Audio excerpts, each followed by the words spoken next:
Hukum zina dengan hukum LGBT di dalam Islam beda. Ada perbedaannya. Kalau dia sudah pernah menikah, kemudian dia melakukan zina, apa hukumannya? Rajam, nggak ada tawar-menawar sudah.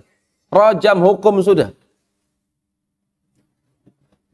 Tapi kalau dia masih bujang, masih lajang, dia terjatuh kepada perzinahan, apa hukumannya? Dipukul, dicambuk. Berapa lama?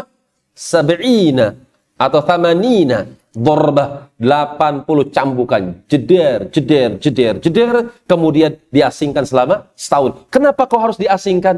Orang kalau sudah zina, kemudian ketangkep, kemudian dihukum di khayalak umum. Ditonton oleh manusia. Orang ini melakukan zina dengan saksi ini. Dan ini sudah ditetapkan oleh hakim bahwasanya dia harus dicambuk dengan 80 kali cambukan. Disebut namanya enggak? Disebut namanya, nama bapaknya disebut fulan, rumahnya di sini, korbannya ini. Maka dia ditetapkan hukum cambuk, ditonton sama banyak orang. Karena hukum seperti ini biasanya ditetapkan di tempat-tempat ramai. Biasanya di waktu-waktu yang ramai. Habis Jumatan. Ramai enggak? Oh, ramai. Ditonton banyak orang. Malu enggak? Apalagi sekarang zamannya video, iya nggak? Oh itu tuh tampangnya tuh, Masya Allah, lele. Kan gitu.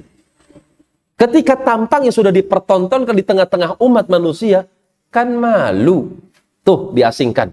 Jangan tinggal di kampung ini. Kenapa? Pergi ke tempat yang lain. Kenapa? Untuk menghilangkan jejak. Kalau sudah setahun, balik lagi ke situ. Ingat apa lupa?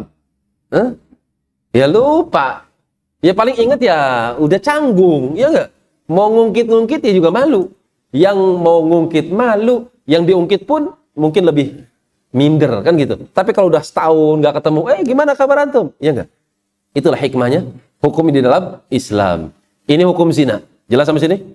Kalau dia sudah nikah, rojam. Kalau belum nikah, digebuk 80 cambukan, kemudian diasingkan selama setahun. Cuman perlu dikasih garis bawah, yang melakukan pemerintah, bukan ormas. Pemerintah yang syah, bukan ormas. Kejaksaan Negeri Boyolali misalnya. Atas perintah Kejaksaan Tinggi misalnya. Atas perintah Bapak Jokowi. Hafizahullah. Ketika beliau menetapkan hukumnya kayak gini, ikuti hukum Islam, ya sudah. Maka diberlakukan hukum tersebut. Bukan ormas, bukan pelaku-pelaku atau bukan person-person tertentu. Kiai kepada santrinya, bukan. Lembaga kepada anggotanya, bukan. Tapi pemerintah yang syah yang menetapkan.